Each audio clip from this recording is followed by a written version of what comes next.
નમસ્તે મિત્રો, આજે આપણે સંજ્ઞાની એક નાની એવી રમત જોઈએ. બે સંજ્ઞાને અલગ પાડીએ, જાતિવાચક અને સમૂહવાચક. એક ઉદાહરણ લઈએ કે ચાવી. કોઈ પણ તાળાની ગમે તેવી હોય એને આપણે ચાવી કહીએ, કેમ કે આખો વર્ગ બતાવે છે.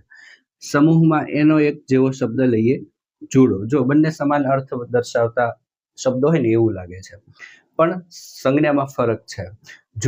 જુડો કોઈ સ્ત્રી પેલા પાકીટો આવું વ્યવસ્થા નહોતી, એટલે કમરે રાખતી ઘણી બધી ચાવીઓ, એના ઉપરથી આ નામ આવ્યું છે જુડો. હવે ભૂલ ક્યાં કરીએ છીએ આપણે? ઘણીવાર ચાવીઓને સમૂહવાચકમાં દર્શાવી દઈએ, ત્યાં ભૂલ થાય છે. આપણે બાળક એમ વિચારે કે ચાવીઓ તો ઘણી બધી છે એટલે સમૂહ, એવું નથી. પણ જે વસ્તુનું બહુવચન હોય ને એ જાતિ હોય છે. સમૂહવાચક પોતે બહુવચન નથી હોતી, છતાં એની અંદર ઘણી બધી વસ્તુનો નિર્દેશ હોય છે. ચાવી, ઘણી બધી ચાવીઓ લટકતી હોય, એને એક આપણે નામ આપ્યું જુડો, તો સમૂહવાચક. આપણે ચાવીઓ બોલીએ છીએ તો જાતિવાચક, જુડો બોલીએ છીએ તો સમૂહવાચક.